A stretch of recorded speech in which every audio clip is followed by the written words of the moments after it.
Oh, ¿ese sonido?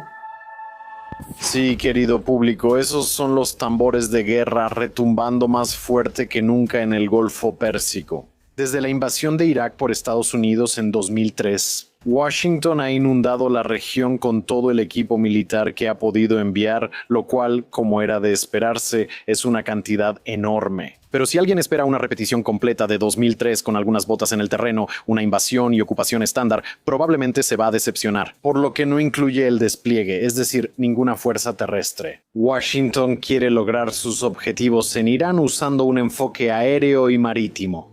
Nada como las aventuras pasadas en Medio Oriente, donde Estados Unidos estuvo atascado en combates por más de una década. La pregunta es si eso es suficiente, si el poder aéreo por sí solo puede quebrar a un régimen iraní que pasó medio siglo preparándose para resistir precisamente este tipo de presión. Pero ese régimen podría estar más cerca del colapso que nunca. Diplomacia de cañonero ahora. Cuando Estados Unidos atacó a Irán en junio de 2025, la operación buscó causar daños precisos, enviar un mensaje y finalizar rápidamente. Martillo de Medianoche lanzó 14 bombas GBU-57 en instalaciones nucleares subterráneas en Fordo y Natanz e impactó Isfahán con más de 24 misiles Tomahawk. El Pentágono consideró que el ataque retrasó su programa nuclear 1 o 2 años, aunque otros análisis filtrados fueron menos optimistas. De cualquier manera, lo que no estaba en disputa era el mensaje. Esto fue una gran escalada que mostró que el uso de la fuerza estaba claramente sobre la mesa, algo antes impensable. Lo que Estados Unidos reúne en la región ahora casi no comparte estas características. Las diferencias son claras: 2 portaaviones, el Abraham Lincoln en la zona y el Gerald R. Ford. Tras su traslado desde Venezuela, cuentan con más de 50 aviones de combate y una infraestructura de apoyo que revela el tipo de operación que pueden mantener. El desarrollo también muestra lecciones difíciles de la vez pasada.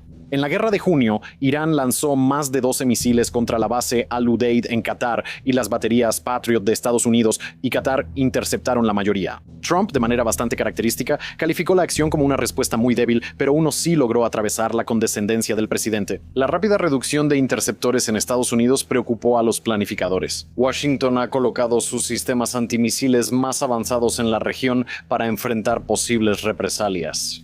Y aún así, a pesar de esto, hay un componente completamente ausente en todo esto. La comparación importante no es un martillo a medianoche, sino la despliegue previa a la última guerra de Estados Unidos en la región. Aunque esta puede ser la mayor concentración aérea desde la invasión a Irak en 2003, le falta completamente el componente terrestre. En ese entonces, las tropas estadounidenses y el armamento pesado se desplegaron en Kuwait y bases aliadas durante meses de preparación, formando una coalición de más de 250,000 efectivos. La imagen era clara: entrarían disparando a todos lados. Aquí no ocurre eso. Nadie en Washington, ni los más belicistas, propone seriamente una guerra terrestre. Nada parecido al aumento de tropas de la guerra de Irak en 2003. Entonces, ¿qué planea hacer Washington con esta campaña aérea? Manual de estrategias. Confieso que, pese a pedirlo varias veces, aún no nos agregan al chat de Signal. Todo lo que sigue se basa en nuestro análisis, no en información privilegiada. Hexet, si ves esto, ¿qué tal una invitación discreta?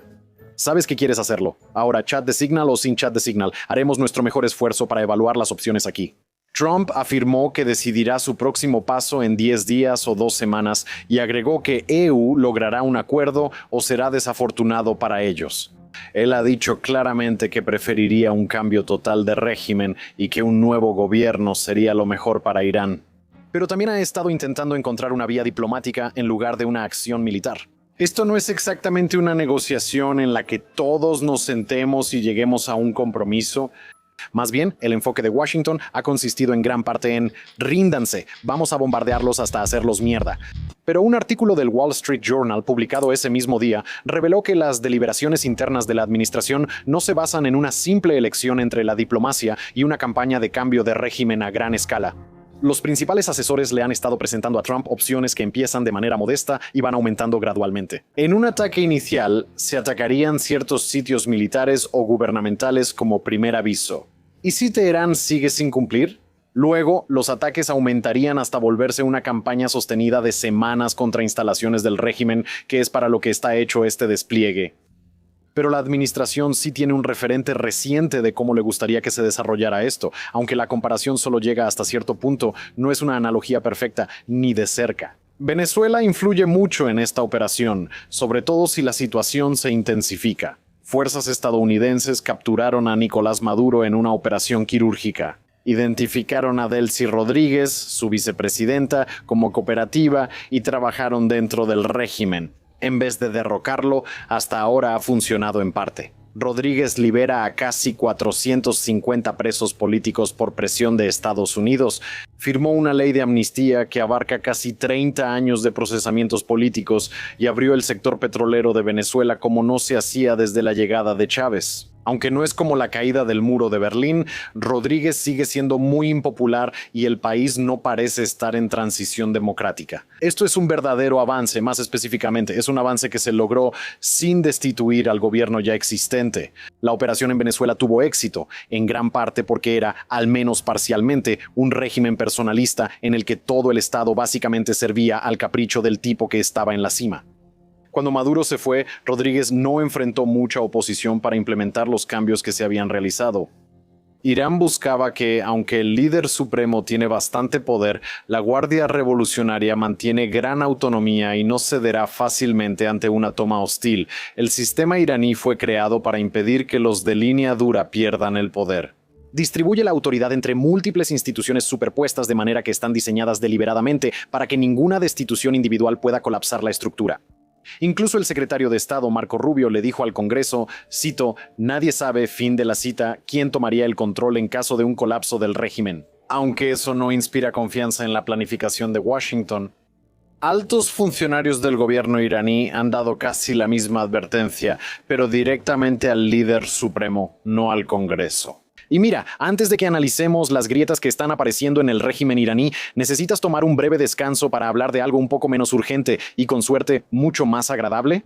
Warfronts es nuestra plataforma exclusiva para suscriptores que desean explorar historias más a fondo, fuera del canal principal. Publicamos 2 videos y 2 artículos exclusivos cada semana escritos por nuestro equipo de expertos. Recientemente analizamos por qué Irán se queda sin tiempo y realizamos un video sobre el destino de los manifestantes arrestados. Aunque te advierto que ese definitivamente mejor no lo vean, santo cielo. Pero básicamente, si te gusta lo que hacemos aquí en el canal principal y quieres aprender aún más sobre las historias que están dando forma a nuestro mundo, te va a encantar lo que estamos haciendo. En Francia, eso es Franseco. Recibo 2 videos a la semana y solo cuesta $5 al mes. El Irán moderno es una olla de presión que se resquebraja internamente. No podemos saber con certeza qué pasaría tras una acción de Washington, pero es un error no decirlo. El régimen está preocupado, por decirlo menos. 4 funcionarios iraníes actuales le dijeron a Reuters a principios de febrero que figuras de alto nivel fueron directamente con Khomeini para advertirle. La represión reciente causó tanta ira pública que el miedo dejó de ser un disuasivo. Si los ataques de Estados Unidos coincidían con nuevas protestas, el sistema podría colapsar. Lo hemos discutido en episodios recientes sobre la crisis interna de Irán. Lo ocurrido en diciembre y enero no tenía precedentes en la historia de la República. Con más de 7.000 muertos y más de 50.000 detenidos en la represión de protestas, y algunas cifras estiman más de 30.000 muertes en solo 48 horas. Desde mediados de enero, la agitación ha disminuido, pero cambió de forma. En vez de concluir, las ceremonias chiitas de luto de 40 días marcan el fin del duelo. Irónicamente, fue la misma que ayudó a iniciar la revolución de 1979 que llevó a este régimen al poder. Se han convertido en puntos críticos recurrentes que el gobierno puede prever con semanas de anticipación, pero que aparentemente no puede evitar. Al llegar los memoriales de los fallecidos el 8 de enero, al llegar el 17 y 18 de febrero, hubo manifestaciones en al menos 7 provincias.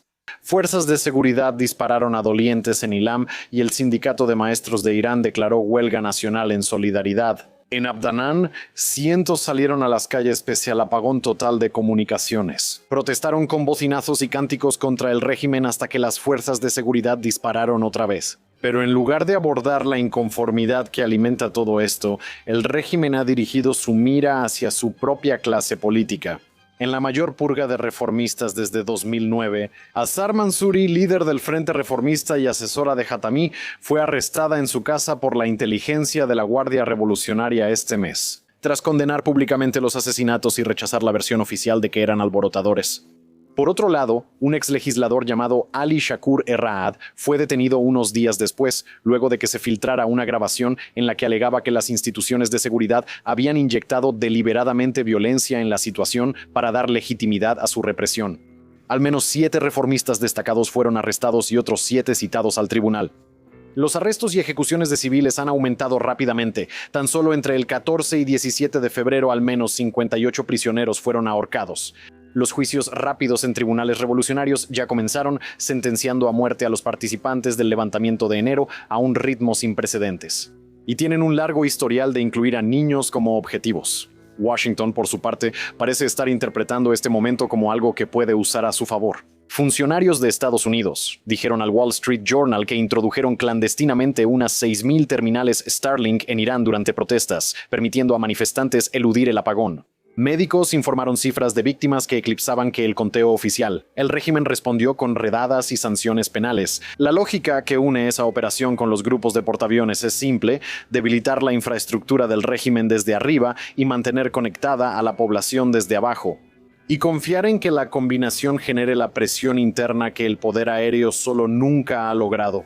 Es una estrategia basada en que la República Islámica está más cerca que nunca de quebrarse.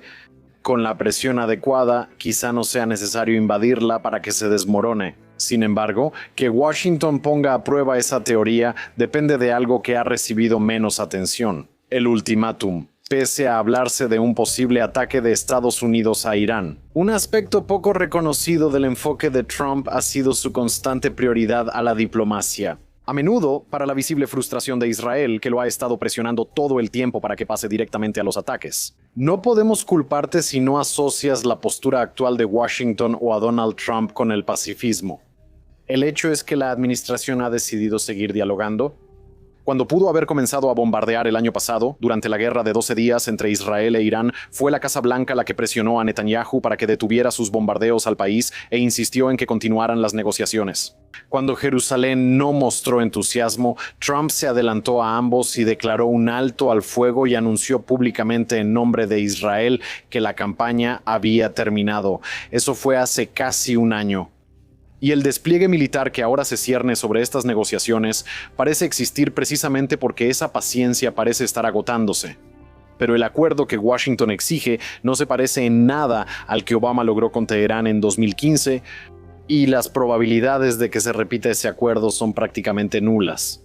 Ese acuerdo, que limitó el enriquecimiento pero dejó intactos los programas militares y de fuerzas proxy de Irán, es visto por la administración actual como algo que permitió directamente las mismas amenazas que ahora intenta desmantelar, y el alivio de sanciones que vino con ese acuerdo, según Washington, ayudó a crear las condiciones que hicieron posible el 7 de octubre. En cambio, Donald Trump busca un acuerdo que incluya límites nucleares verificables, restricciones al programa de misiles balísticos de Irán y el fin de su apoyo a grupos armados en la región. Altos funcionarios han descartado algo menor y el despliegue militar en alta mar busca hacer creíble esa postura. Teherán, por su parte, ha rechazado rotundamente 2 de estas 3 condiciones, insistiendo en que sus misiles y sus aliados regionales son pilares fundamentales de la defensa nacional y que no tienen lugar en la mesa de negociaciones. El mayor ofrecimiento de un funcionario iraní ha sido diluir el uranio del 60% al 20% a cambio de levantar todas las sanciones. Y mira, eso está a años luz de lo que Washington considera el mínimo indispensable para llegar a un acuerdo. Aquí entra la opción militar escalonada, no como alternativa a la diplomacia, sino como su mecanismo de aplicación si Teherán no acepta los 3 puntos. Y por lo que podemos ver, es sumamente probable que los ataques comiencen si Teherán no acepta los 3 puntos. Por lo que vemos, simplemente parece sumamente probable que los ataques vayan a comenzar. Si esos ataques no logran su objetivo, escalarán hasta que el régimen acepte los términos de Estados Unidos o deje de existir en una forma capaz de rechazarlos. ¿Podría funcionar? Y la respuesta honesta es que sí podría. El régimen, cuyos altos funcionarios advierten en privado al líder supremo que la próxima crisis podría derrumbarlo, no actúa desde una posición de fuerza. Suma ataques aéreos constantes sobre una población apenas controlada y es fácil imaginar cómo podría acabar esto. Otra pregunta importante es si Washington debería tomar este camino considerando lo que está en juego. ¿Y si no funciona? El enfoque escalonado asume que en algún punto de la curva de escalada el dolor será tan insoportable que Teherán deberá ceder. Depende de a quién preguntes si esa suposición se mantiene. Y sobre esta cuestión, las personas que estudian Irán profesionalmente están genuina y profundamente divididas.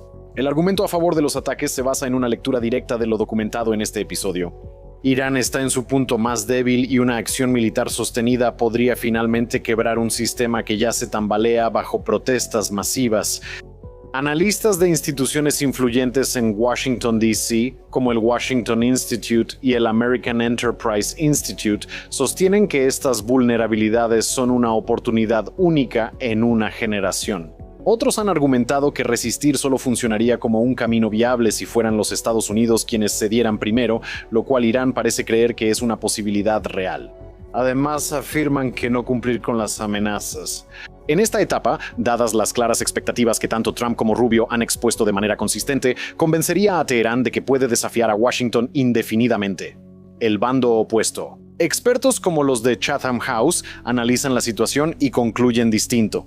La República Islámica lleva casi medio siglo construyendo su razón de ser.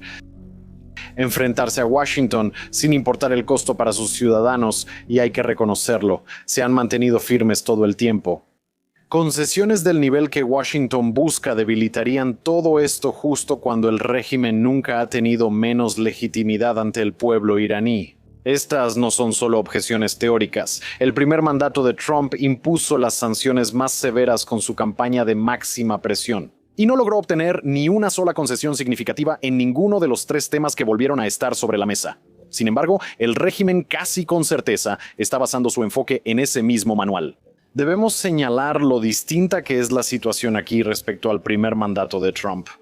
También está la cuestión de si una campaña aérea por sí sola podría ser suficiente para lograr el resultado deseado. Escribiendo en X hace un par de días, Oz Sint Defender opinó lo siguiente, cito: "A pesar del aumento continuo de la presencia aérea, aún no hemos visto ningún movimiento significativo de tropas terrestres o fuerzas especiales hacia la región. Esto sugiere que, si ocurre algo, solo sería una campaña aérea de Estados Unidos, incapaz de derrocar al régimen o instalar un nuevo gobierno en Irán".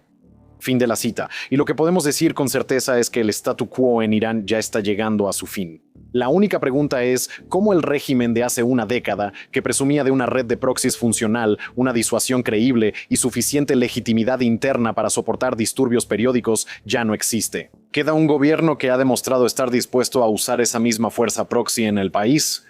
Matar para superar una crisis y seguir en el poder es una gran diferencia, ya sea que los ataques de Estados Unidos aceleren o retrasen ese ajuste de cuentas al darle al régimen el enemigo externo que necesita desesperadamente. Nadie puede responder eso con certeza, pero la decisión se acerca y los mantendremos informados. Gracias por vernos.